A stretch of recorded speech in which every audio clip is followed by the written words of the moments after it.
краязнаўчага музея імя Еўдакіма Романовича Романова. Ну і вельмі прыемна, што менавіта ў стенах нашей установы мы сустракаемся с вядомым даследчиком и популяризатором белорусской архитектуры Тамарой Викторовной Габус. Это вельми приемно, что эта подея проходит менавіта в стенах нашего музея. Ну, как и сказала Марина Анатольевна, треба отзначить, что наш музей один са найбольш старых музеяў. Ён налічвае каля 130 тысяч прадметаў асноўнага фонду ў сваіх фондах, амаль столькі ж прадметаў навукова-дапаможнага фонду. Вось. Ну і навогул, гэта вельмі стары будынак, ён ужо адлічвае некалькі дзесяцігоддзяў, адлічвае трэцяе стагоддзя свайго жыцця. Это прыгожы, цудоўны будынак, выдатны помнік гісторыі, архітектуры. Тут ёсць і добрая бібліятэка, ёсць шмат цікавых кніг, і вельмі прыемна і вельмі добра, што менавіта ў стенах гэтага будынка і у нашай установе праходзіць сустрэча з такім вось выдатным, знакамітым даследчыкам Тамарай Викторовной. Вялікае вам дзякуй. Мы этому вельмі рады і вітаем вас на нашей установе. Дорогие сябры, которые схватились трошки, проходите, каля месцы ёсць. Проходим, не толкайтесь там, проходите, сядайте, каля. Спадарня Тамара, калі ласка, на часу не так шмат, а до вас пытанне яшчэ болей, чым вы нам хочаце распавесці, калі ласка, пачынайце. Там вопратка першая. Добрый вечер, шановная громада. Щиро удячна і організаторам, і вам усім, і подумати чому, за те, що мене запросили, замовили, доставили і прийшли до мене на зустрічу. І за те, що зв'язали моє ім'я з іменем, святим іменем Петра Дмитровича Барановського, якому сьогоднішня імпреза присвячається. І про його я упоминаю в своїй книжці, і мої відносини до його я розкрию там по ходу свого виступу. Але хочу сказати, що чому я так удячна слухачам, читачам. Справа у тым, что меня докладно презентовали як доследчика. Але ж, вось, включите, калі ласка, вокладку, вы прочитаете, что я яшчэ, акрамя того, что историк архитектуры, доктор мастацтвазнаўства, я яшчэ член 3 творчих союзов. Поступово я стала членом Союза архитекторов, потом Союза мастаков, калі займалася довольно шильно монументальным мастацтвом, и потом у Союза письменников. И вот на конт моих, так сказать, моей письменницкой карьеры я сама сомневалась. И все думала, кто ж может себе лечить письменником, те не лечить его таковым. И недавно прочитала такую речь, что, оказывается, нават самый читающий человек не может прочитать за свое житие больше 3000 книг. И вот есть, коли вы прочитали мою книжку и ввели меня в этот свой выбранный круг прочитанных книг разом с классиками, то, зразумело, я могу лечить себе письменников, а вас своими читачами. Вот за это и удячная. Вот книжка моя «Поэзия архитектуры». Это уже не первая книжка, как вы бачите, на стольце там уже покладено книжек. Хотя, скажу по шчырасці, выдаваць я іх пачала даволі позна.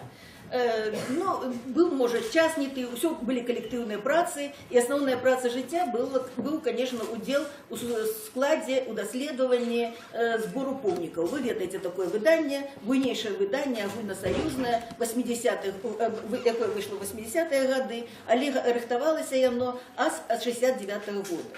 69-й год увогуле такі, вось, я не ведаю, ці гэта асабіста в маім жыцці быў год адметны, ці увогуле ў жыцці краіны. І разважаючы на гэты конт, я прыхожу, што і ў жыцці краіны Так само, вось менавіта у 69-м годзе, крышачку раней, але ўжо у саюзным маштабе пачала дзейнічаць добраахвотнае таварыства аховы помнікаў гісторыі культуры, якую у 66-м годзе сфарміраваў па сваёй ініцыятыве Пётр Дмітрый Барановскі у Москве у свой час. И вот таким чином я сама не ведала. Чомусь, как поступила в аспирантуру Института мастацтвазнаўства, одразу меня почали долучать до аховы помнікаў. И мне казалось, это так натурально, там, отказывать за ахову помнікаў Минской и Минской области, але только потом я поняла, что просто я оказалась у тым часе, які запатрабаваў людей, які ведали архитектуру, а ведать приходилося з нуля, тому що почалося увогуле, знову ж, у одним з артикулів, коли я буду розповідати, я розкажу, як усе почалося. Гэта був як удар маланки. Справа в тим, що гэта книжка, гэта зборник артикулів, які опубліковані мною на протягу 20 годів. Некоторые из них материалы збирались и ранее, но нават тут не дата. Я просто указала кожный раз артыкул, где калі был надрукаваны, менавіта з тым, чтобы показать, як у дальнейшем гэта паднятая тэма у кожным з артыкулаў была раскручена і экскурсаводамі, выканаўчымі ўладамі, як журналістамі і гэтак далей, гэтак далей. І як устанавливались помнікі, якія, калі прапанаваліся, аказаліся амаль што нереальнымі. И скажу, чтобы отчуть каждый раз рух часу и немножко, как кажут, потешить свою годность, свой гонор, что след на земле покинутый. Так вот, артикул я недрэнна пишу, лечу я так, потому что я в свой час придумала, як гаспадыня хатняя, як рецепт гатавання ежы, пэўнай стравы, я придумала такі ж афарызм, як падрыхтаваць добры мастацтвазнаўчы артыкул. Вось адчуйце, як кажуць, лаканічнасць думкі. Значит, каб написать добры мастацтвазнаўчы артыкул, трэба ўзяць архітэктурнае мяса, нанизать на шампур истории, выпекать на огни своего сердца, подавать с литературным гарниром, полить соусом философии. Вот и по этому рецепту я готовала свои артикулы. И потому что этот рецепт, он, до речі, охоплює різні боки мистецтвознавства. Тому що мистецтвознавство, як наука, вона так само розвивалася поступово. Ось можна сказати, що починалася, якби от криниця мистецтвознавча, і вони починалися, власне кажучи, з клерикально-статистичної краєзнавчої літератури, коли головний був історичний факт. И часом, особливо такая литература 19 столетия, и она была поделялась на клерикальную, православную и католицкую, и імкнуліся занизить як можна, і сфальсифікувати певні кадри. Тому гэтай от літератури, її строго навукової лічити нельга. І до архітектури вона має односне дочинення. Був і інший, так сказати, пласт початкового мистецтвознавства. Гэта архітектурне, як я його називаю, архітектурно-механістичне. Коли наоборот, архітектурний об'єкт розглядався тільки як некая майомостная, так сказать, одинка. Вот сколько, якой формы окна, сколько на раме ручек, или якая рама, волова управленная, які на двери клямки, і гэтак далей, і гэтак далей. То есть інвентарний такий підход до архітектури, який так само до мистецтвознавчого дочинення не має.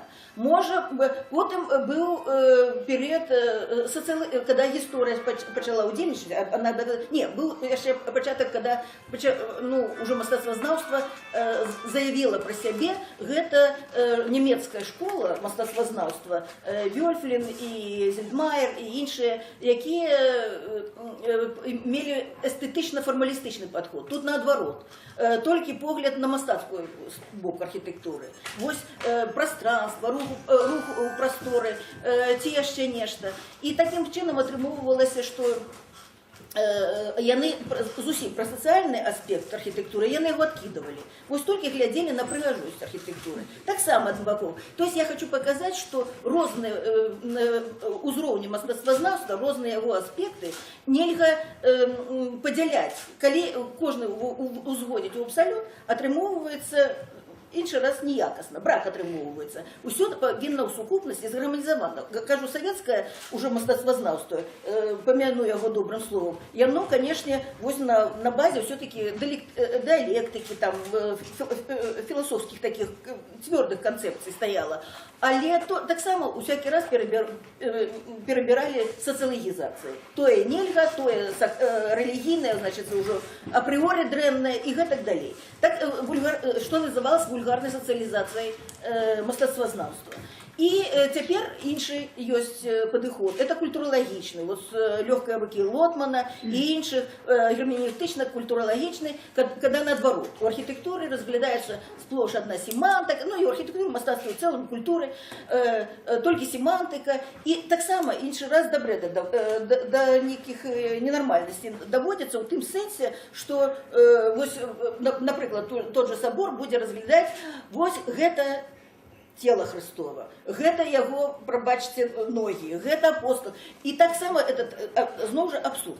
Разумееце, ўсё гэта павінна прысутнічаць, і ўсё развіваецца такімі больш высокімі, да больш высокіх матэрый ідзе, але ўсё роўна усе гэтыя аспекты нельга пакідаць у баку. І вось гэта ўсё заключана ў тым маім афарызме, якое патрэбна. Трэба і філасофія, трэба і літаратурны, романтычны погляд, эстетичный погляд на архитектуру. Трэба опираться на докладную историю и не фальсификовать ее по мере магчимости. Быть объективным и патриотичным. Вот я лічу, что яшчэ, потому что история все-таки у кожного народа своя. И карацей кажучы, нагатаваўшы таких артыкулаў даволі шмат, я напэўна, гэта ўжо насілася ў паветры, таму што размаўляю з Конаном. Конан задумаў і выдаў 2 тамы сваіх артыкулаў. Юлія Чурко і гэтак далей, вот калегі, так сказаць, сядзім, размаўляю, хожу, што без подсказки. Я сама прыйшла до того, хочу выдаць свае нарысы. Але, як? Нарыс як тая шахматная фігурка. Сама па сабе можа успрымацца як мастацкі твор. Але цікава скласць нейкую шахматную партыю, разумееце, каб яна працавала у часе і прасторы. І такой моей задумай стала адабраць те свае артыкулы, якія вызначаюцца тым эмацыянальным, суб'ектыўным успрыняццем архітэктуры. Я ўжо здаўна, калі, кажется, пачала займацца гісторыяй архітэктуры, я ўвесь час збірала так, для сябе всякие вызначения архитектуры. И все больше и больше разумела яе усеахватнасць. Гэта сапраўды ва ўсіх параметрах это быццё чалавека. Архитектура такую вялізную роль у жыцці социума мае, што гэта цяжка выказаць. І вось гэтыя, так сказать, зборы у розных артыкулах яны ў мяне праскінуты. Я маю на ўвазе вызначэнне архітэктуры. Вось культура адна мае каля 500 вызначэнняў. А кажу, што архітэктура яе важнейшая складаючая частка, складнік яе больш такі выразны. Яна таксама мае не менш вызначэнняў. І вельмі вобразных, і вельмі навукова сканцэнтраваных. Такім чынам, я ще тоже, что подштухнула, назвать книжку и собрать, и выбрать артикулы менавіта по этому принципу.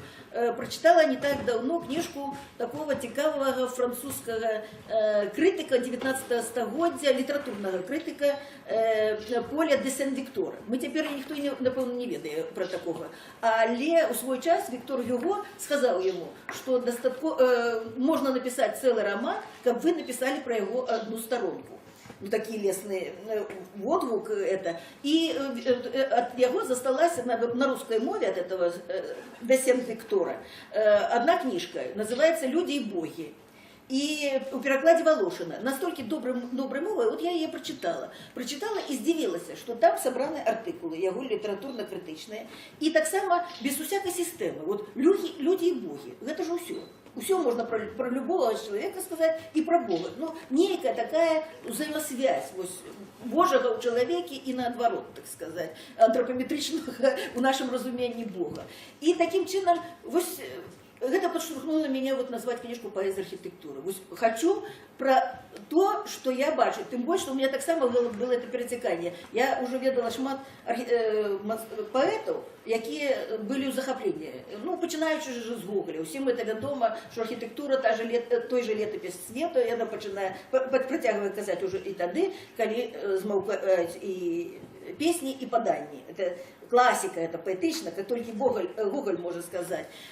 Я здивилась, когда перечитала Эдгара По. Так само, цалком, все пронизано архітектурою. Причем я менавіта праз його сприйняття архітектури зрозуміла, що Эдгар По не тільки основоположник детективного жанру, але ще чистий класицизм такий, вельми цікавий. І так далі. Коли читаєш про цю призму, то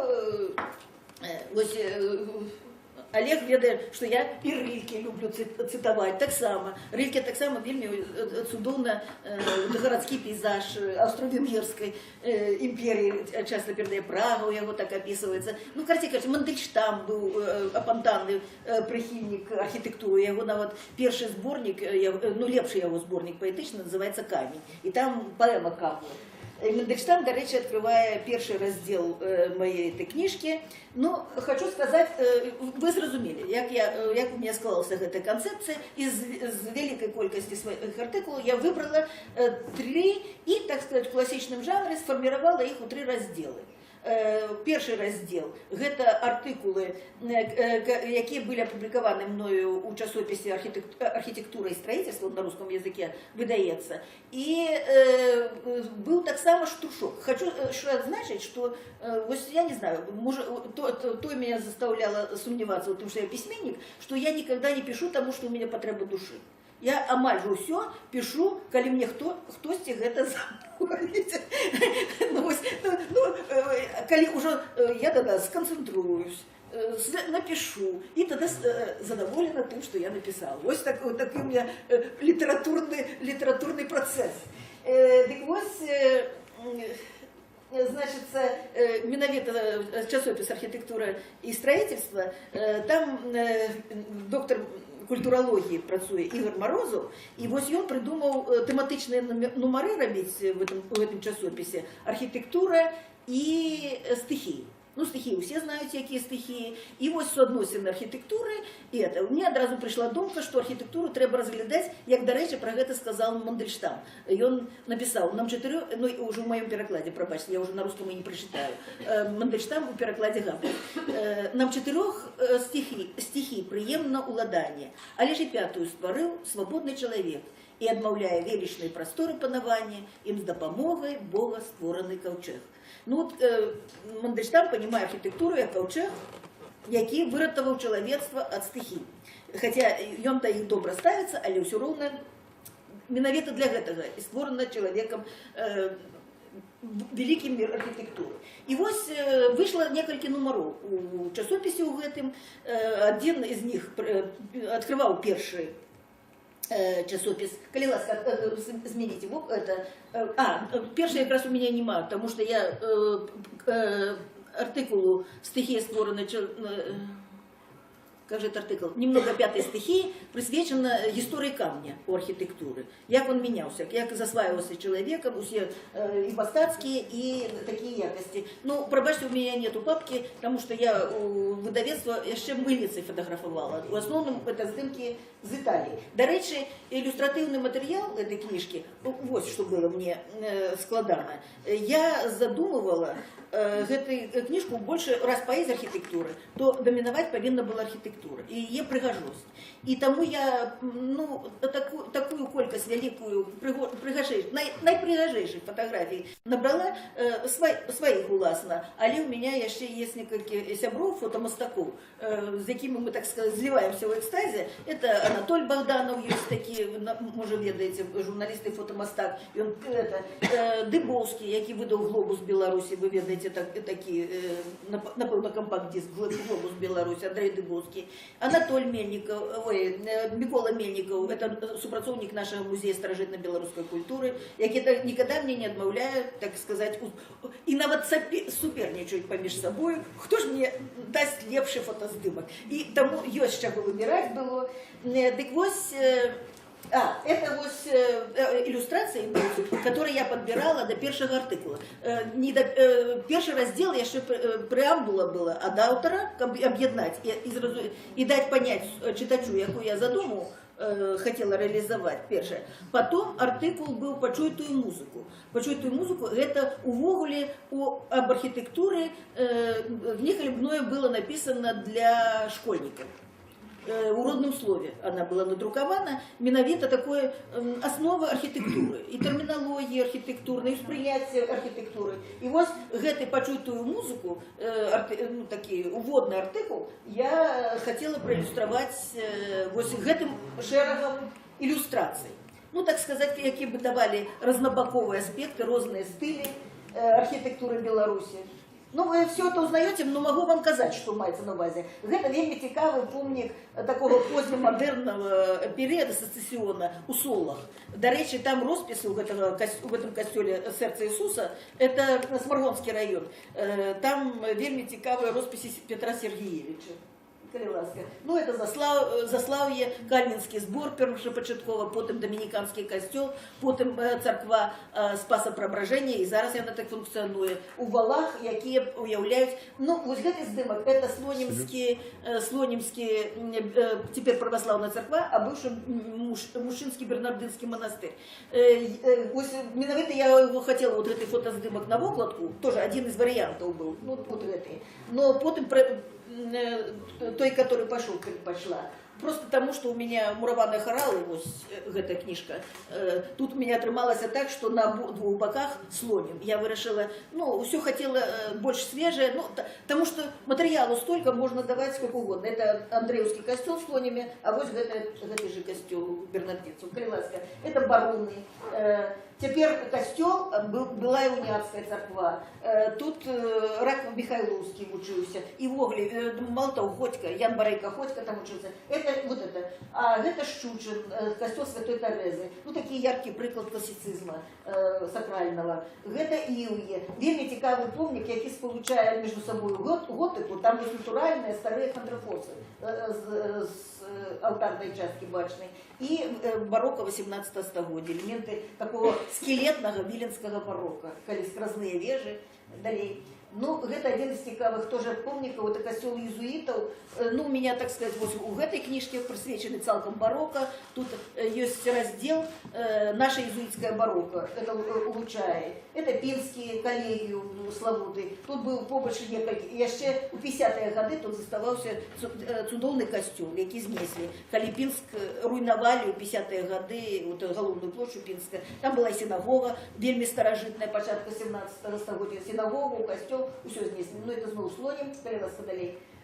Ну, вось, гэта вельмі цікавая каплічка. Вот, хотела калі романтизм проиллюстровать.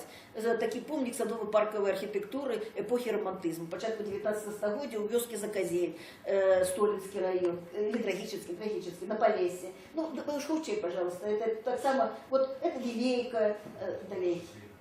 Это Камаи, это помнік початку 17 стагоддзя. А вельмі цікавий помнік, вот та частка прибудована уже в 19 стагоддзі.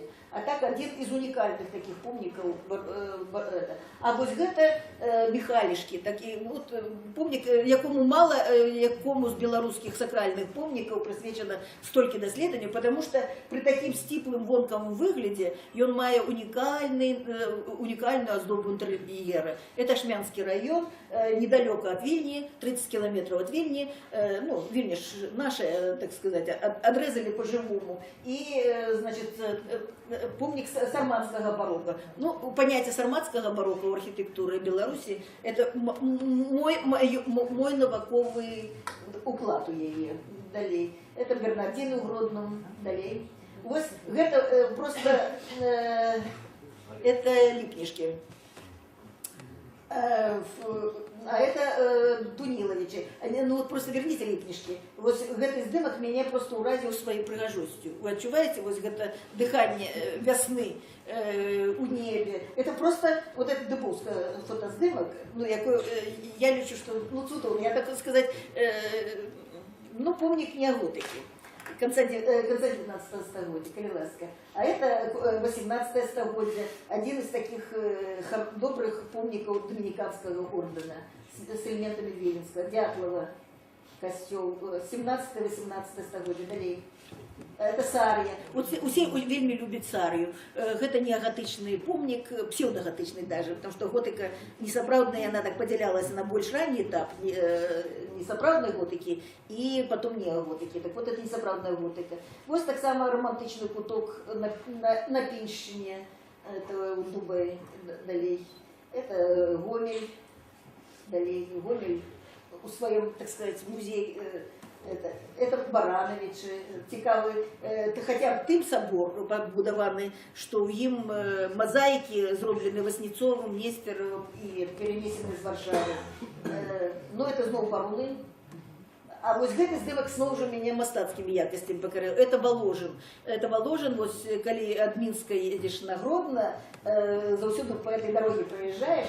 И я не такая, не великая поклонница классицизма, причем такого суховатого, провинциального такого крышечку. Но тут, дякуючи тому, что ее надлюстровывается у Лужиных, у этих, мне здається, что настолько настроевый здымак отрымался, что коли меня вельми вымусили при подрыхтовці книг обрезать все мои жадания, потому что я лишила, что она будет выглядать как альбом. Спочатку архитектура, а мои уже артикульчики так, сбоку припеку. А оказалось, что белорусская наука вирішила иначе. И она мне, так сказать, дала мои тексты, але на гэты по колькасці знаков. На гэта 5 здымкаў, на гэта 3 здымкі, на гэта это. И, конечно, мое сердце плакало кровью. Далее. Вот, ну, Бернардины, худшей, далее. Это вот помник, это у Жупранах, да. Вот тут вот побач, крышечку далее, могила Франтишка Богушевича. Ну, это Косово, это так само забыла, это. Ну, то так само хотела проиллюстрировать, ну, такую вот ностальгичную, там я цитую такую.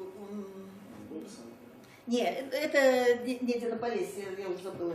Не, Леонполь, наоборот, не Полесье, а Нью-Йоркский район. Ну, это вельми пригожий здымок мира, далей, ну, уже мир. Но это уже ничего не пошло, потому что это было в моих попередних книжках, и я кажу, что я была вымушена многое сократить. Калиласка далее. Мяди. Сядибы я забываю. Порозово, это Порозово, да, вот это, потому что это Пружаны. Вот, сядибный дом. Это Прилуки под Минском. Далее. Это Талачин. Вот, Талачин, такие, конечно, мало раскрученный помник, я лечу, это Гродно.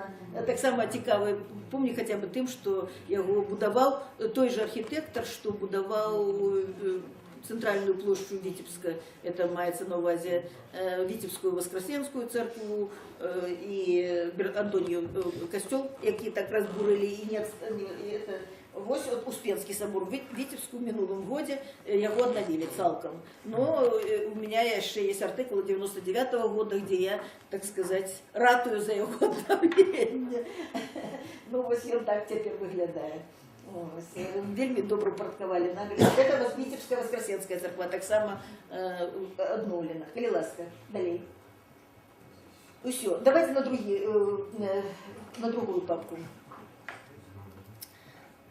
Ну и далее пошли, это другой артикул, так само связанный со стихией земли, это древо у белорусской архитектуры. И вот я покажу вам несколько помников, ну, уже драўляного дойлідства, які я лічу узорными для белорусского.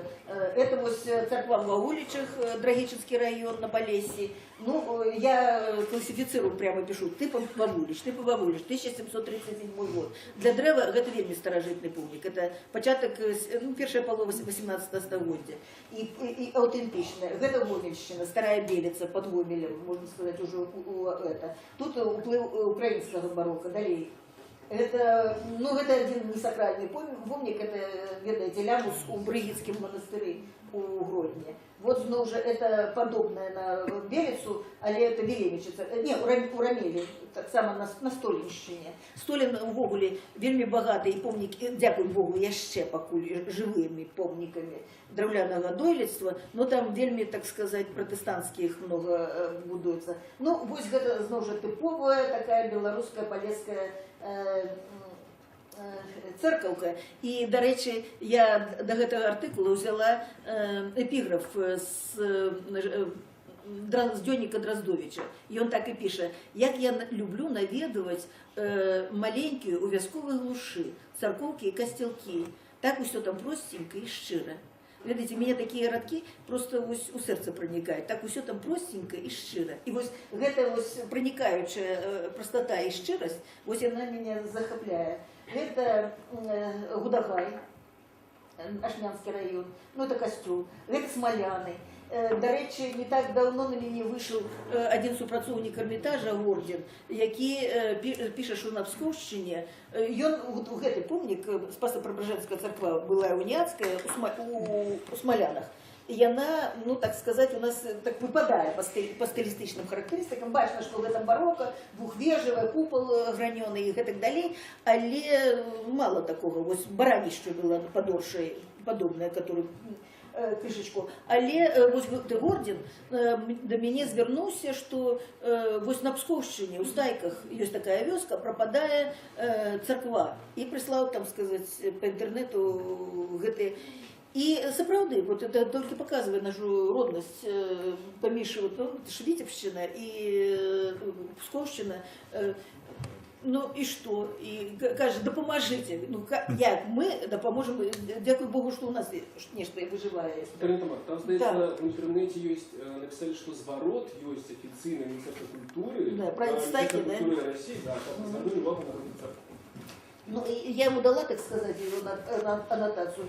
Вот это отсюда, это вот як Вагуличи, так сказать, такой безбашенный церквы узор. Это неподалеку от это снова же Драгичинский район, Валовій. Я, до речі, зауважила таку цікаву, і мені прийшла така думка, на Полесье вельми много вёсок, которые оканчиваются на «е», Валовій. Причем его на русский манер пишут «Воловиль», и получается, что тот от вала. А если произносите писать по-белорусски «Валовиль», «Валиель», «Скидель», ну если взять «Скидовый ель», «Рамель», есть «Рубель». И рубель не той, что монета, а рубель, литерально, разумеете? И я на Полесье надзвычай много имен, вот, поэт Драньков Майсюк, скульптор Олесь Дранец, все с Полесья. То есть вот такие вот есть этимологичные параллели, которые подсказывают, что там вот плотничее это мастерство было распаўсюджено, что и это ель на конце, я лечу, что это похоже неменовито связано с заготовкой хвойной драўніны. Ну это вельми что? Вообще реликтовый только Ельский район, это реликтовые Да, еловые да, остались да. елки. Она не уластила, ель по лесу не уластила в принципе. Она завершивается, вот Быховский район наш, вот это далее уже идет сосна. И Это тем не Полярскому, меньше, и тем не меньше. по нашему всё-таки, знакомителю. да. Но на Полесье были вот соправды ранее, были такие реликтовые гаи І ели. топоніми старожитні отримовуються. Це Адельськ, Костюм. Цікаво, у древі імітується базиліка кам'яна, налей. Ну, ось вельми, скажи, Мстиславщини уродженець, да? Левон Вітан Дубейковський, такий архітектор початку 20-го століття у Заходній Білорусі працювавший і створивший у стилі такого національного романтизму кілька древляних храмів. І серед їх це так само Вітебщина. І бачите, що гэты всі храми істотно відрізняються від того, що нам пропонується навіть зараз. Тепер все під кижи, під русскую полночь працують. Это Быхов, коли ведається далі. Это Давид Городок, родина поэта Тройко Мосюка, знову же Полесье Тездитова. Кажан Городок. Теперь еще такая пошла тенденция, вот когда проезжаешь уже по новой, по всем гэтых, побач с усими старыми драўлянымі церквами будуются такие уродины, але с силикатной цеглы, разумеете, и они вытесняют. С часом вот в эти помники будут приведены в занятия. И обкладают Слуцк. часом. Ну, это обкладать, а то еще и будуют. Они уже не могут такие вот. Ну, хотя шмат, вот Гощева я знаю, что обкладывает силикатные цеглы. Это Слуцк. Родина Софии Слуцкой, Туров, далее. Брещина, вот это один из цікавих узорів крижоподобного драўляного храма. Бачите, тут барочная банька такая многоярусная, фигурная. А потом зробили купол, не купол, а шатер в островерхе, не подыходящий до ряду. Это Хатляны, Молодеченский район. Ну, это перевернуть нажать. Давайте, далее поехали. Это Шарашова, Звоница. Так само, Звоница, это была целая, ну, сторонка, вельми істотная в драўляным долісе Беларусі. Причем, по моим назираниям, по моих исследованиях, яны шли на убыль у свой час. Спочатку, больше ранние Звоницы были трехярусные, более такие развитые композиционно, а потом яны все спрощались, и часто, ну, потому что пошли двухбашенные храмы.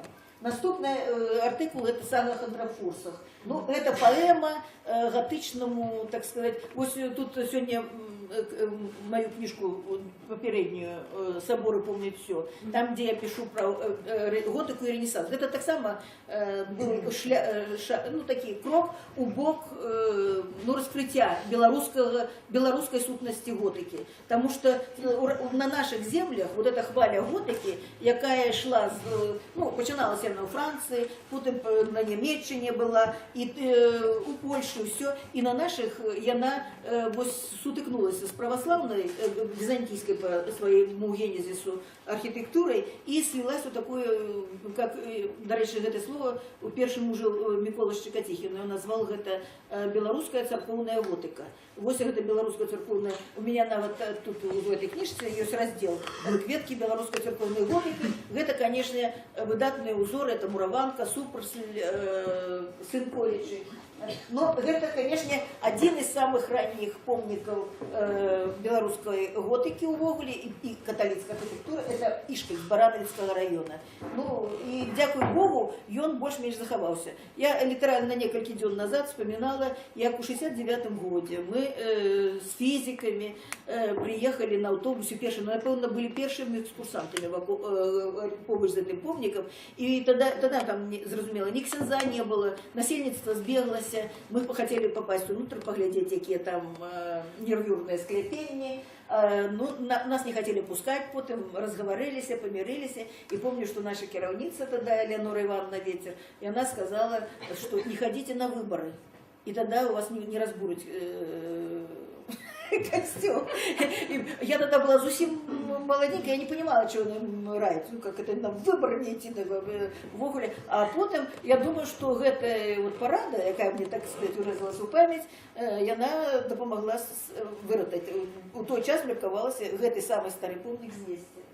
Ну, это вольно, тут я показываю параллели. Вольно 18 век, типово виленская барокко в униатской архитектуре. И яна размещена 9 километров от Ишкальди. Верните, пожалуйста, Ишкальди. Видите, контрафорсы какие?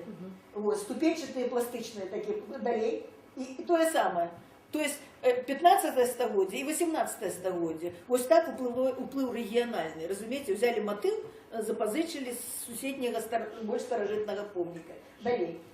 Это все вольно.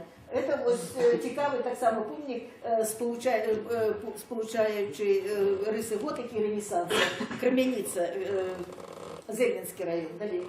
Это все, вот тут подборка идет, чтобы показать, что на мяжи 16-17 стагодия контрафорсы играли вельми істотную роль у конструктивном вырашении храма, и одночасово яны створали вот такую светло-теневую просторовую далей. А это просто узоры наибольш старожитных попередних снимок, это контрафорс из Равенны, полночная Италия, район земли Венетта, недалеко от Флоренции, 100 километров. 6 век этой контрафорсы. Это как бы предтеча контрафорсов, которые потом были развиты. Это наша линия, костел Святой Анны и далее Бернардинский костел. А это вот Илья, про яку я вам казала, где на фасаде виленская барокко, а все готика местовая. Далее. Каунас. Вот был ранее Гнездовский костел на Волковыцкий район и Каунус. Это фаравитов у Каунасе. Так само то. Ну, это вот контрафорсы уже 18 стагодия, Слуцкая брамовня свежа. Далее. Это вельми цікавий помник, один православный помник Новогрудчины старожитный, связанный с именем Острожского и других знакомитых людей. Борисоглебская церква у Новогрудку. И вельми цікавый у тем сенсе, что архитектурное выражение. А это костел Святого Вита у Празе. Вот тут ярко выраженная структура центрально-усходней Европы. Бачите, далее. Наступную, а то мы не поспеем ніколи. Гэта перед нами некий баланс и равновагу я включила у гэты артыкул, присвечены городу Тобольску. И там, як мне довелося побывать и сустрэцца там с туристами з Вены, і яких я зрозумела, що з присиченою шедеврами Вени приїхати у Заходню Сибір, ну ось так само це. Що цікаво, тут я знайшла вельми много впливів українського і білоруського барокко, так само. Покажіть ось. Я ще цікаво, що Тобольський Кремль, ну увогуле, тут я излагаю подробно історію Тобольська і його роль у колонізації Сибіри, і християнізації Сибіри, і одночасово ось артикул називається «Високе почуття гармонії». Менавіта, що будував його Релізов, перший енциклопедист і картограф Сибіри. Далее, ось це йому помню. От удячных потомков, далее. Это вот так выглядает. Тобольск находится на слиянии, на сутоку Иртыша и Тамбола. И так, где могутные сибирские реки, и на мысу Кремль. Далее, наступную парку. Ну, вот это вельми пригожий співок. Кедр и в облачках это, бачите, як перекликается, мой улаз. Так отрымалось. А вот над сибирскими просторами так уже пошли могутные облоки. Ну, далее. А это помник Ермаку. Именно где-то в Тоболе он был забит татарами. На диком бреге Иртыша, как дома. Далее. А это архитектура и огонь. Архитектура и огонь, артикул «Жилище прирученного огня». Тоже разважаю про то, что такое огонь в архитектуре. С одного боку погроза, с другого это символ очага, добробыта, уюта, и як використовували на протягу різних епох огонь. Ну и мне довелось в свой час увести две архивные коллекции старожитных чертежов, и у обоих присутничали проекты, это проекты Бернардони для несвіжа камина. вот того, который в центральной зале было показано, и другие чертежи, это Богуслава Радзівіла, так само середина 17 стагоддя, які проектовал князь, причем один из самых богатых, великий князь Литовский, он проектовал себе кафляную печь, и печь у пекарні у Барысаве, и это подписано, и это увогуле ободве коллекции этих чертежов, это выключная подея, потому что, например, у Московской Руси проектным проектированием архитектуры начали заниматься только у 17 столетии при будівництві Петербурга, а до этого, а у нас уже бачно, что конца 16 столетия. Далее. Это я на фоне пекарни у Помпеях. Далее.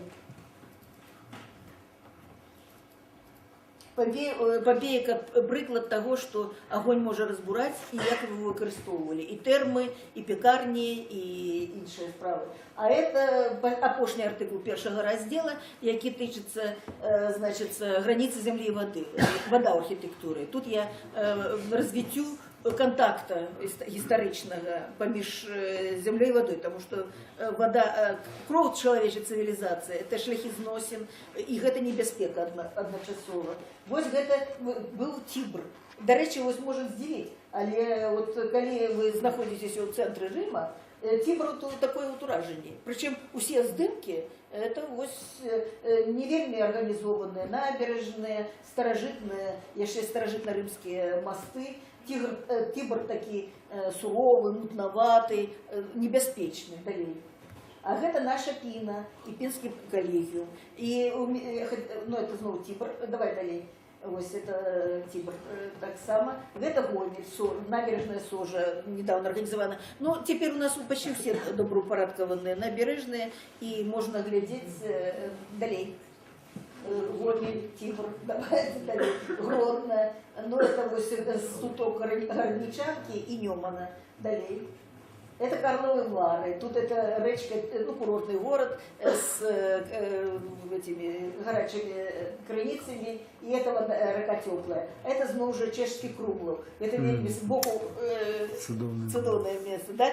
Это Ултава, и бачно, ось, как город, как такие маленький гномик схованный под этими червонными дахами, а здымок зроблений з вишині королівського замка, який стоїть на двороту виросши скали, і быццам там от принцеса те волоси спускає. Це знову ж Чехія, вельми цікаве місце, це Вишеград. Ось ті вежі, там встановлені колокола, які праз кожне це б'ють симфонічну поему Ултава Сметани, ведаєте ж. І так это пригоже, але цікаво, що там набережная, вот это уже, вот, бачите, проходит пражский трамвай, вот сквозь скалу, вот такое цікавое место. Ось. А это знову ж Пінськ, вот той костер, про который я вам казала, який розбурили в 50-е годы.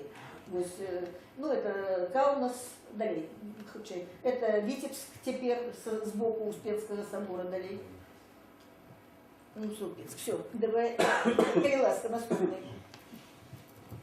Так, что это у нас? А тут у меня отрималося другий розділ.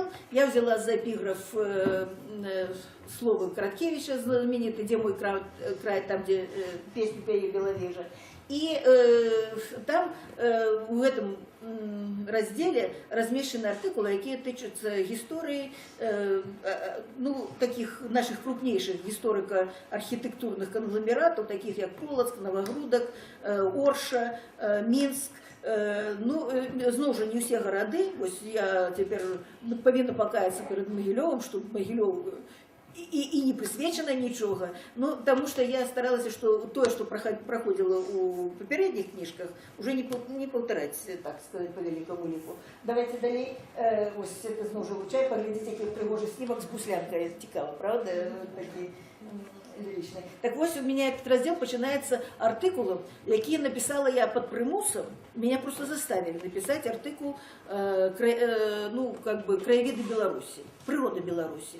Я опиралась, я кажу, не специалисту в этом. Ой, не, вы напишите добро. Это, значит, рихтовали для Ганноверской выставки в 2000 году, ну, компакт-диск «Культура Беларуси». І ось починали, значить, архітектури Білорусі і природи Білорусі. Я написала архітектуру, так ні, напиши ще і природу.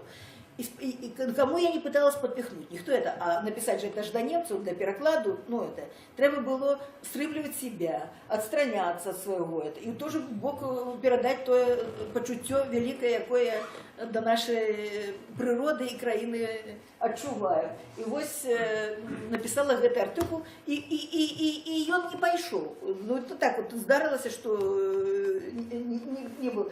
А мне уже было шкода, и я вирішила, от этот артикул я сюди вставлю, хоча я вроде не по тематиці. Ну ось його я хотіла проілюструвати фотоздимками, просто пригожими здимками, потому что артикул называется «Гармония в синем и зеленом». Это Волковата, это Мстислав, это просто краевик полночный, это Веселка. Знову Волковата, это просто так вот для выбора, как один и той же помник у Розном природе, это Докшинский район Волковата. Это Освея, это самый полночь на меже зла.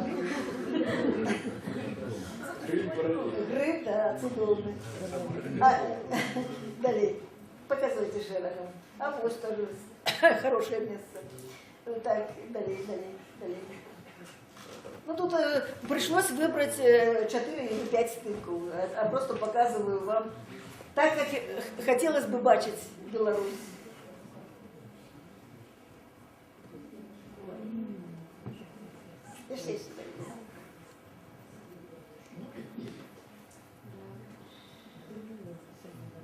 Это в основном здымки Миколы Мельникова, про якого ви казали, тому що він так... Я раніше не розуміла, чому ввогуле природу фотографувати. Це, здається, як, ну, як... А він це робить з таким почуттям, що потім... Далі, це вже було. Так.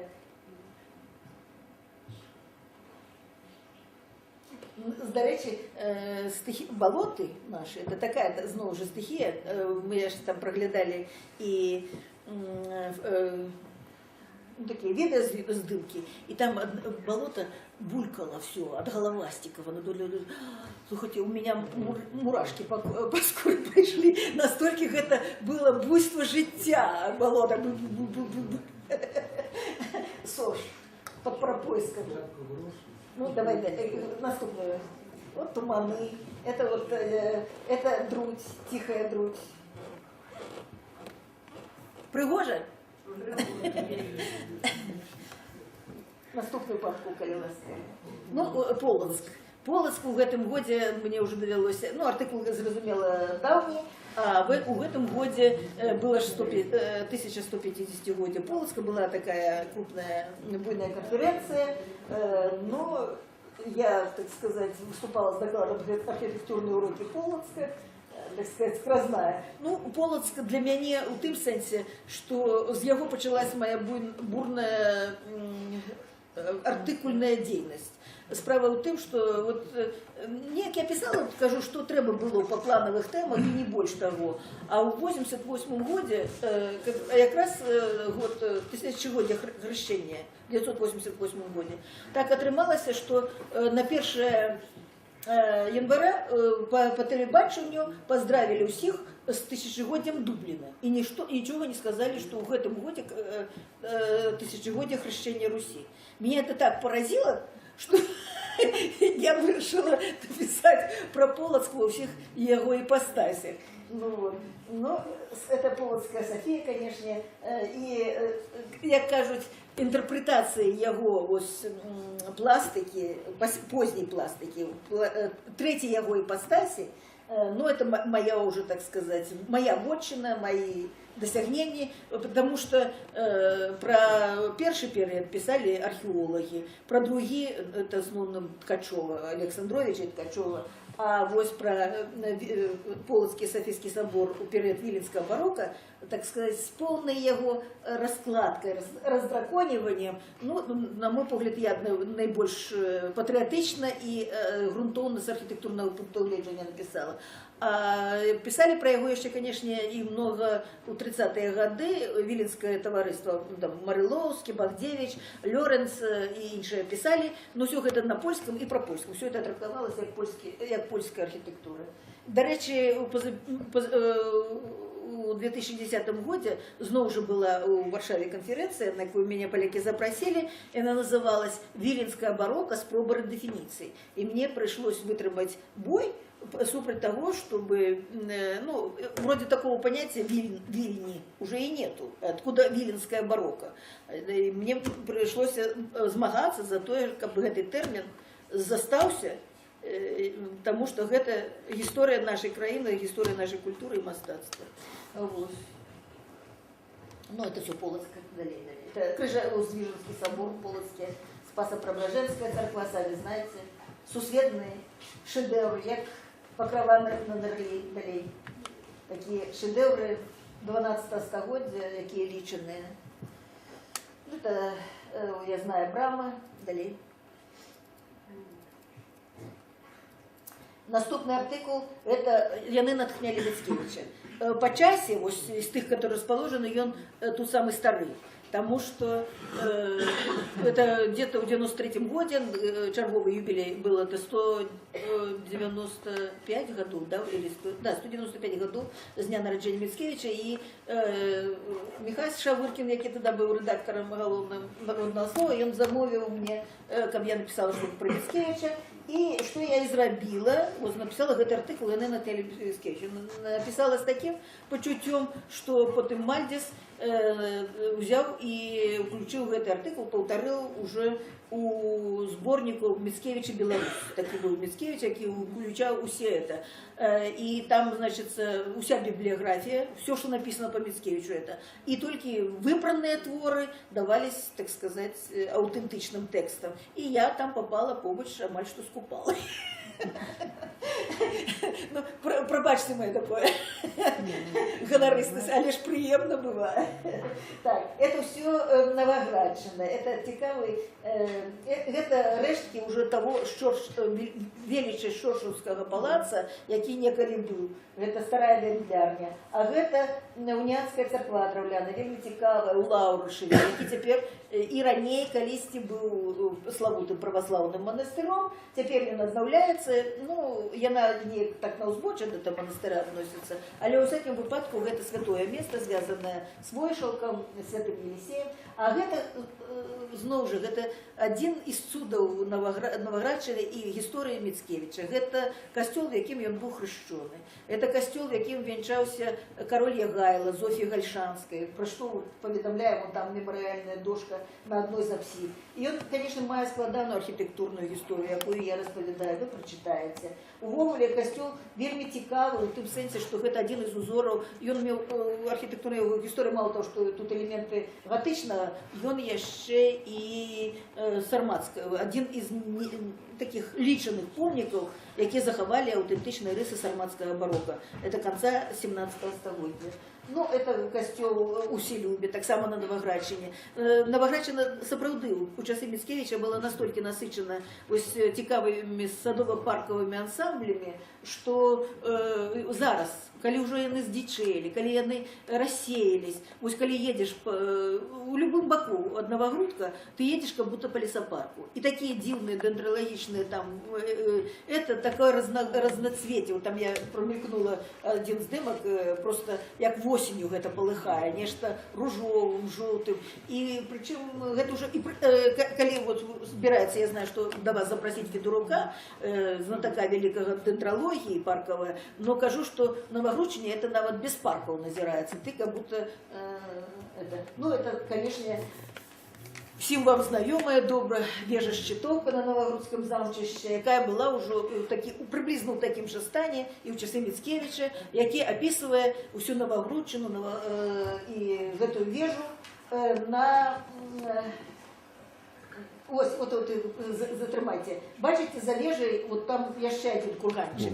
Это курган менавіта насыпанный у 1921 году у гонор Мицкевича. Был створен специальный Мицкевичский комитет, и ну, там проводились вельми серьезные мероприятия, и на этот курган веде серпантин. Ну, это дом-музей Мицкевича, поведно с историей, якая выкладывается у книжцы далее. Все, наступний артикул. Так, это город и храм артикул. Это город и храм, ну, увогуле розважаю, якая сувязь, якая ідзе з сярэднявечча паміж горадам і храмам, што яны ўспрымаліся як адзінае цэлае, што было это апатрапейную функцию выполняли храмы, яны как бы небесную ахову давали. Город был основной, уже в самим понятии город, это огородня, огород, огорожа и так далее. Так и еще и добавок, и храм так само выконывал эту аховную функцию. И до теперешнего часу, так сказать, скразная история храмобудаўніцтва у Мінску.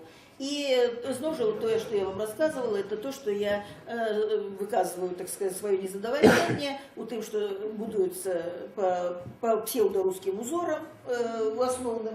Ну, вот это Божьей Маті Державної у Свято-Елизаветській монастирі, що освячають монастирі у гонор русских святих, які не мають дочинення до наших, там, каких-нибудь оптинских старців, ті, вот, Казанської Божої Маті, ну, Іверської Божої Маті, наприклад, извините, по часы смуты, менавіта Іверская Божия Мать, ну, там, оказывала русским допомогу сакральную в той час, як вони виступали проти наших. Якая она нам охотница и покровительница. Ну, тут вот они в перемешку, Минские соборы, ну, это Роха, который еще и малая концертная зала далее. Ну, несколько я тут помников привожу, які більш-менш. Ну, это с Марии Магдалины, так само вот такой, это 19 століття, это еще початок внедрения псевдорусских тенденций. Ну, а это самая старожитная побудова Минска, мураванная Петропавловская церква. Сапраўды место такое адчувальна-сакральное. Вы, когда заходишь, адчуванне намоленасці, ну, какой-то такой гістарычнай ауры яго присутнічае. Ну, вось сярод драўляных храмаў Мінска, ну, вот Серафима Саровского, сами понимаете, мои адносіны да яго асвяшчэння, але больш-менш ён так мае рысы белорусского драўлянага дойлідства. Это теперешний кафедральный. А это у колодищах, это протестантский. У меня есть так само уже теперь и не один артикул, ну просто это теперь плановый. Мы теперь, амаль что все, хотя я медиевист, конечно, по своих интересах, але приходится теперь сучасную, так сказать, заглядывать. И теперь протестанты вельми активно будуют. Ну, их основная тема и думка это вот Каўчэга, ідэя Каўчэга, вось гэты пратэстанцкі храм у колодищах, и он докладно вот, и элементы постмодерна, вот нагрувашчэнне розначасовых формаў, семантика обовязково, там бачили окна вырашены як свечи, вот так сначала прямоугольное длинное окно, и верните вот Галиласское, да, чтобы вы убачили, вот то есть дивные такие город и храм, так, вот первые, вот бачите окна как свечки вырашены, причем семисвечник. То есть, ну, не выпадково у 16 столетии протестантизм, ну, кальвинизм там называли ересь жидовствующая, потому что яны вот были схильны к интерпретации Ветхого Завета. И вот семисвечник, вот калі ласка вам это. До речі, я вот просто показываю, наколькі архітектура социально ангажирована, и что литерально все по архитектурных формах можно прочитать. Час, место, социальную задачу, якую виконують, і які символи несе. Далі. А это какой же артикул? Что-то это не. А, это Орша. Ну, Орша, это у меня был такой артикул, нездарма тут народился Короткевич. Ну, Орша, по-перше, меня всегда ураживала тем, что, ну, я на одного так Минска, по летописному упоминанию. І атрымоўваецца так, што вось калі мы возьмем у разрэзе 17 стагоддзя, так яшчэ цяжка сказаць, хто быў больш значна гістарычна, Орша или Мінск. Але вось так аднаму дадзена судьба узвысіцца, другому неяк так заняпасць. Да. Но тое, што Караткевіч, і пачынаю артыкул менавіта з помніка Караткевічу на месцы там у Падніпровскім парку стаіць помнік Караткевічу, і на ім дошка з яго вершаў. Тут нарадзіліся думкі, воля, імкненне, жаданне. Тут стаў я сынам краіны, апалены яе агнём. Таму і люблю я Оршу першым вялікім каханнем, якое не знікне, пэўна, нават з маім жыццём. Ну вось гэтае, так сказать, прызнанне Оршы ў любві стала і лейтматывам майго усяго гэтага артыкула, які я разглядаю у гістарычную Оршу. Ну, а вось тут павінен быць здымак, дзе кароўка на першым плане, яно пайшла ў этом. Ну, это, дарэчы, калі я першы раз носив коло этого, это Кутеінскі монастыр 17 стагоддзя, і, да, ось, то ён быў непазнавальны, зусім іншы. Ось, а цяпер уже, дякую Богу, ну, вот этот старок, вот гэты здымак я разместила. Ён такі лірычны.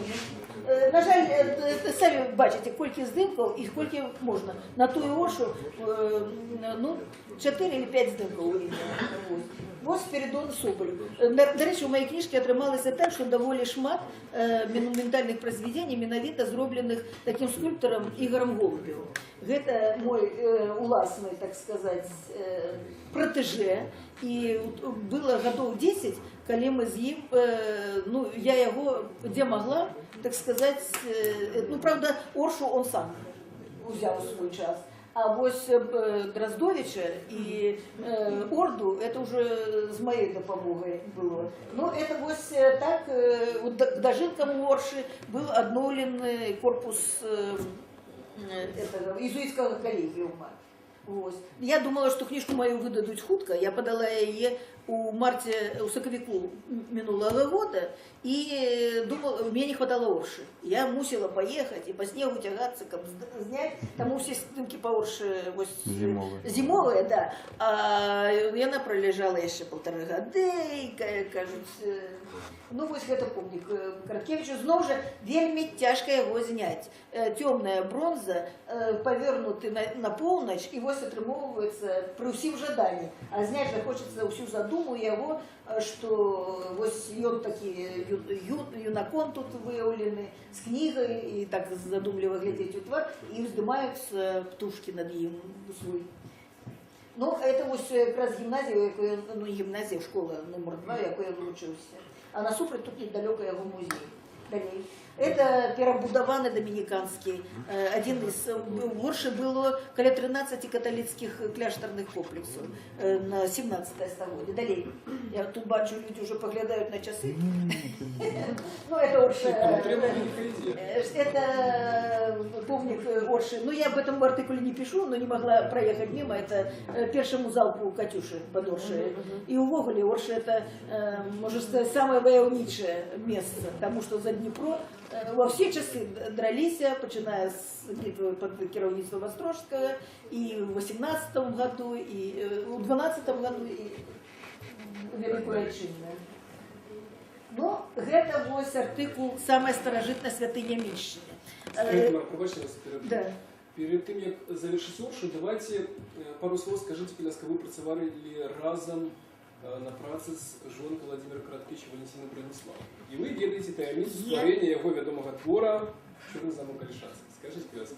Ну, гэта не зусім та таямніца. Я бы сказала, что то, что я працавала с Валентиной Брониславовной, так сказать, гэта не было подарунком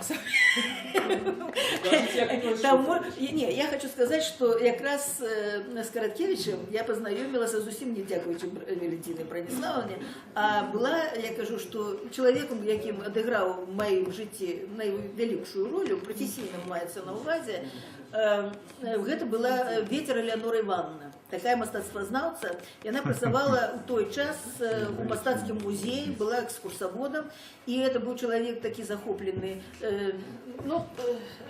мастацтвам і выкладала ў той час яшчэ ў мастацкім музеі. Мастацкай акадэміі, ну тогда тэатральна-мастацкім інстытуце. Выкладала у мастакоў і фізікі, тогда же были фізікі-лірыкі, это 60-е гады. И я вот совсем недавно... Что, ты для меня? Я смог это.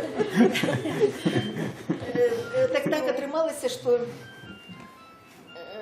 Элеонора Ивановна, ну она вот... кажу, что вот литерально на тым тыдні у нас была цікавая конференция в Институте философии, в Академии наук. И там один профессор с Санкт-Петербурга вдруг выказал такое назирание. У него была своя концепция, ну, потому что касалось таких умов творчести и гармонии. Такая конференция так и называлась. Императивы творчести и гармонизация антропометричных систем. Ну, все на такой мове и выкладалось, але вельми цікавая теория. Он, что любой, так сказать, интеллектуальный комплекс, будь это особного человека, ті громадства в целом, он развивается, он находится на стыку двух конусов. А внутри этих конусов спирально развивается интеллект. Вот так вот идут. И вот, ну, уявите себе, вот где-то на стыке двух конусов, и что кожный интеллектуальный комплекс является спадчинником минулого и одночасово спадчинником будущего.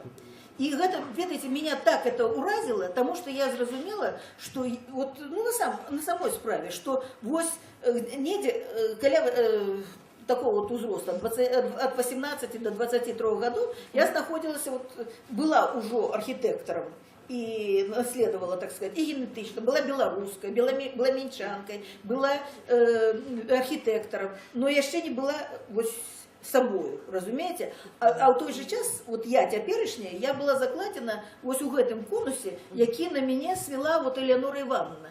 И она и ее, так сказать, коллеги, в той час туда и Зенонов ходил, художники Стальмашонок, Соколов Кубай и іншие, но не они так уплывали, а просто мы все разом не працавали, на нас уплывала вот эта спираль будущего, разумеете? И мы одразу не все это чули. Я вот это особисто чула вот на Замковой горы, ну, у Новогрудку. Вот когда мы стояли там, и когда мы все там у 69-м году, или 68-й нават, мы размовляли по-белоруску. Нам Геннадий Соколов рассказал про Миндолга.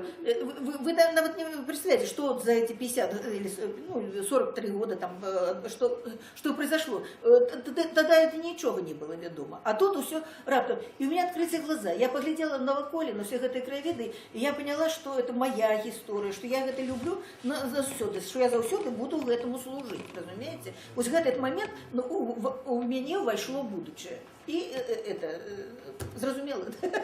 И вот тому я и кажу, что вот Элеонора Ивановна была таким человеком. И это оценил Владимир Короткевич. Яны з ёй пазнаёміліся, і ён у яе закахаўся на той час. І вось яна мне ўвесь час гаварыла: ой, Володя, такі смешны. Ён казаў, а яны разам там былі на семінары на Нарычы, і ён все казаў, што калі я не адкажу яму взаемнасцю, то ён утопіцца, і гэта. Ну, карацей кажучи, да, не, ну так, а яна и замужем, и другого кахала, и не нужен был ей Володя. Разумеете, какие мы были бессеребренники. Да тем больше, яшчэ, что и Короткевич, в той час я кажу, что, ну, але мне чамусьці, она мне все это рассказывая, я так и думаю, Короткевич, пригожая фамилия, чего-то это, ну, прозвище.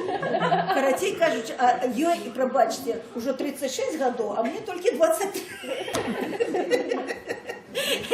Могу и я ему сподобать. Познаем. Карацей кажучи, яна меня вырашила познаёміць карацей. Я вам перед вами сознаю, что я сама не ведала, дзеля чаго мне. Но чамусь патэнцыяльна, вось магчыма, гэта работу спіраль будучага працавала. Карацей кажучи, яна зрабіла некалькі спроб мяне познаёміць з Караткевічам. Аднойчы у нас было прызначана спатканне у юным тэхніке, там, магазине. И мы пришел Жора Поплавский, это Георгий Поплавский, который народный мастак, и сказал, что Володя прийти не может, и он устанет. Я за его. Я за его. И так далее, это довольно долго протягивалось, мое знакомство с Караткевичем. Але атрымалася так, что аднойчы пришли мы, и Элеонора Ивановна читала лекцию, і побач со мной сидить некий мужчина, які увесь час на кожне яе вось такое выступленне, асабліва рэзкае і праблемнае, падпрыгиваю, взмахиваю руками, глаза у яго розныя бакі глядзяць, і ён штурхаецца, можна сказаць. Я так...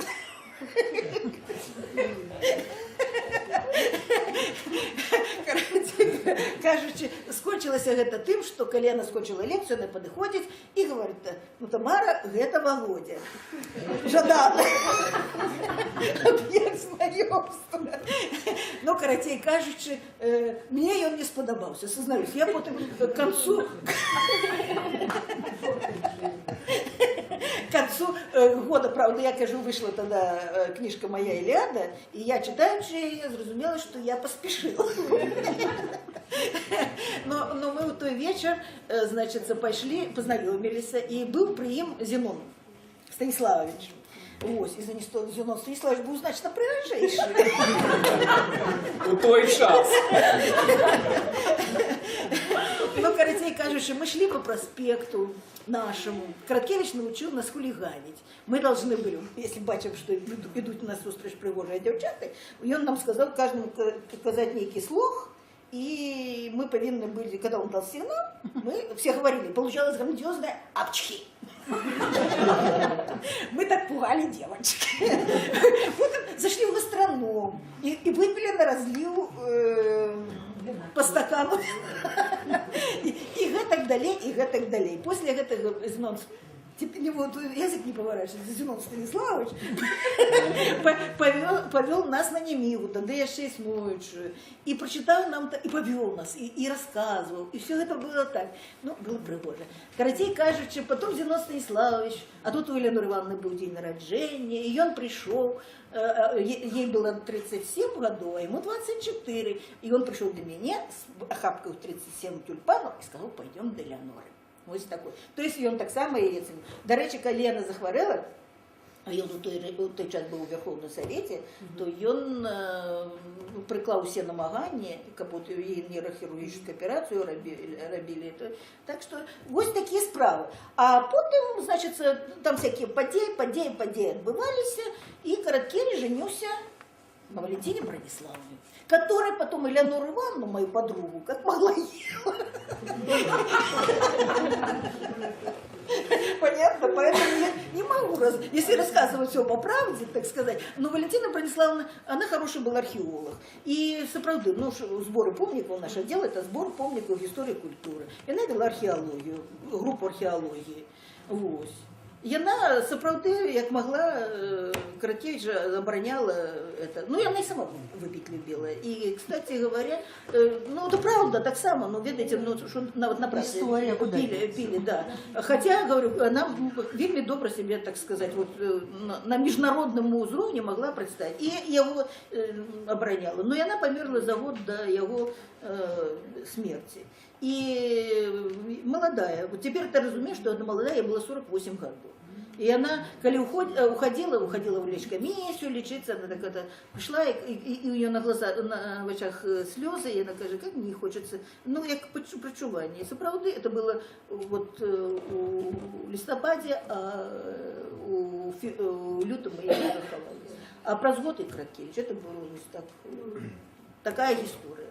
Так что А то, что «Черный замок» Гальшанский, сапраўды, когда я его читала, то можно было познать многих супрацовников наших, и Мальдиса можно было познать там роль, и Марину Козловскую, а уже что там Стася, это докладно Валентина Брониславовна, это, ну, все романтизовано, конечно, все окрашено таким поэтичным. Образы, конечно. Я вас задоволила?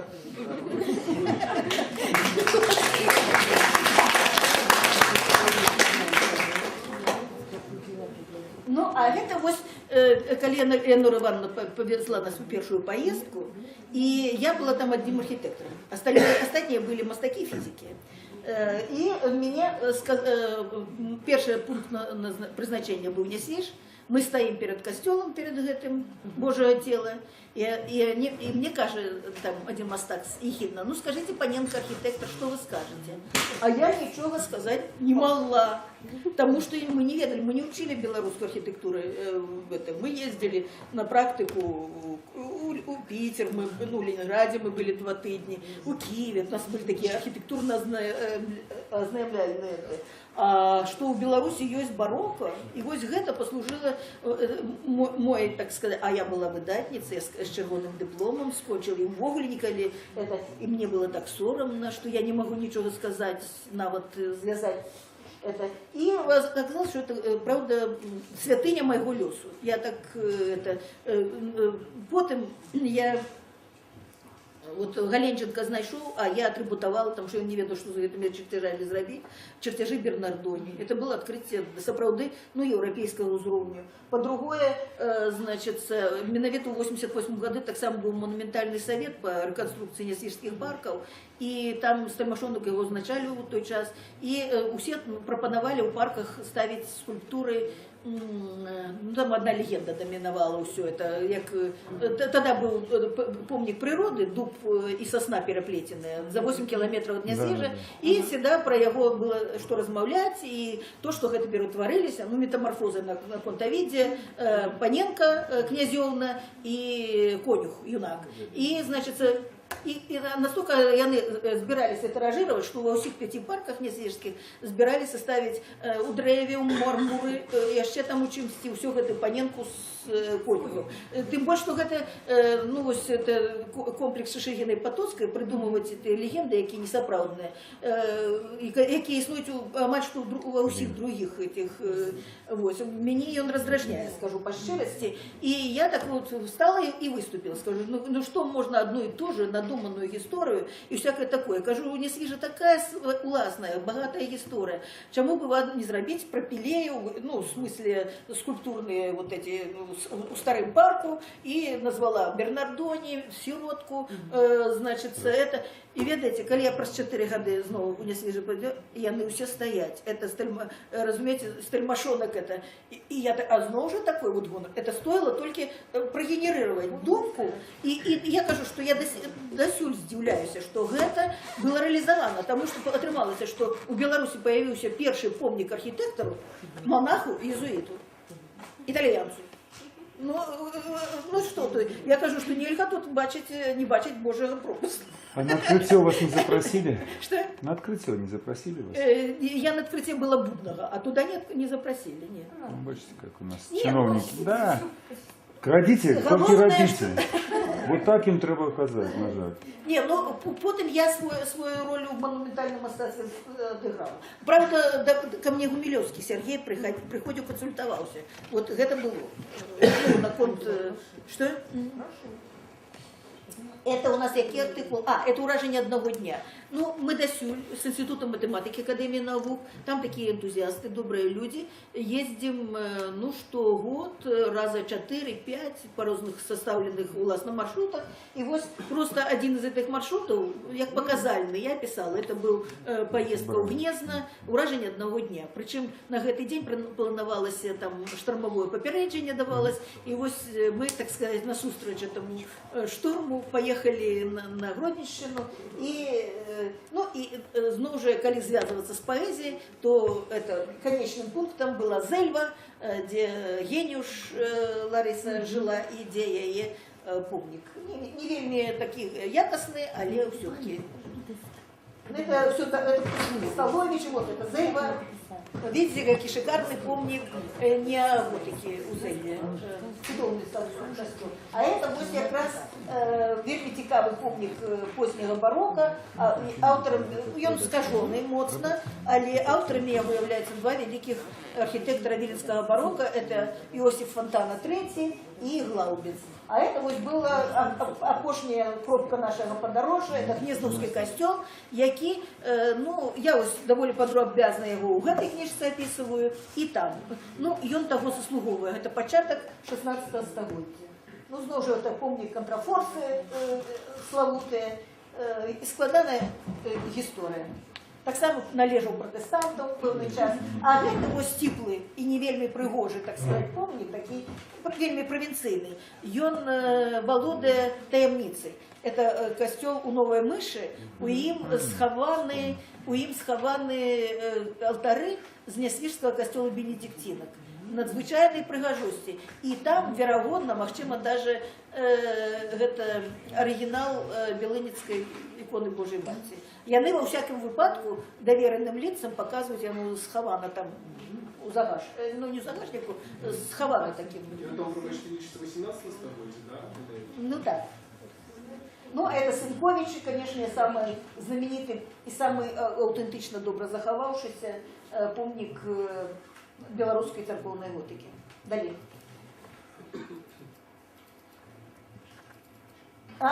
Вот знову ж, так сказать, помник, артикул не без истории.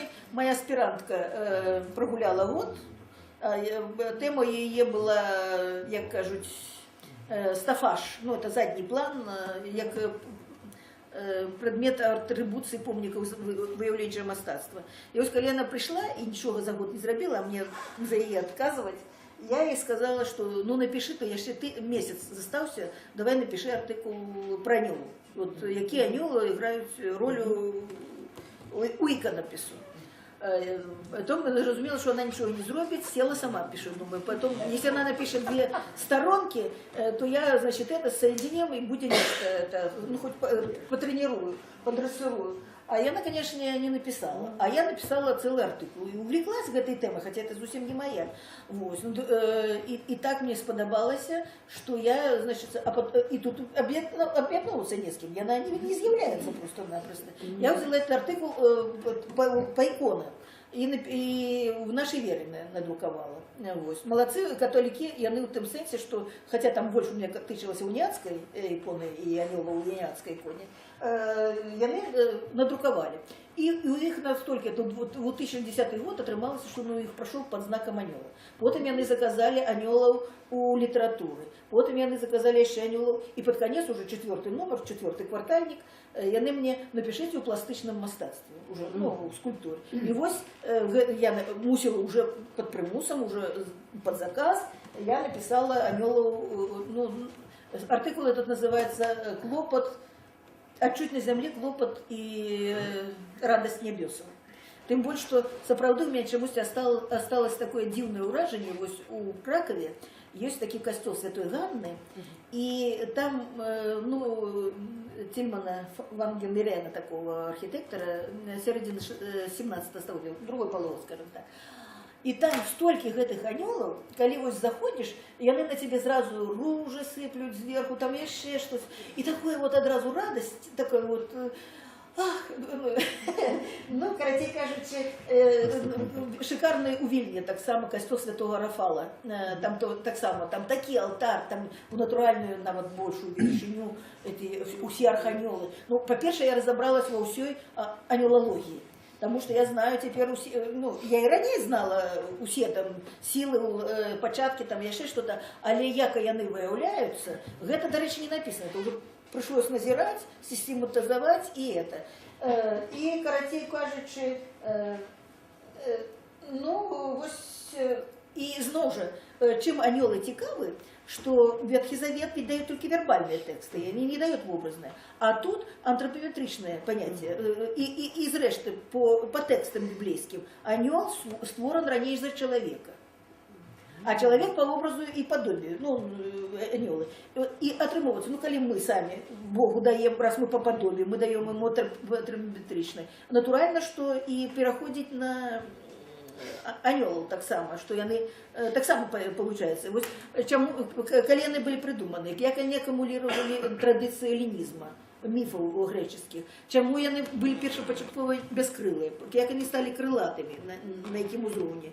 Ну, то есть, як разумелі старажытныя тыя, якія старались у плоці стварыць анёла, прыдумаць анёла, як яны паступова разважалі на гэты конт, дзе павінны анёла крылі, якая яго аэрадынаміка, чаму ён як птушка летае.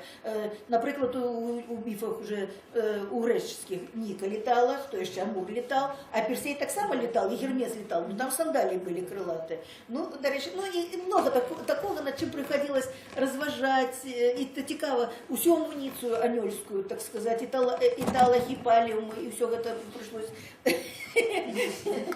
Ну тут я меньше, тут я больше гістарычны аспект.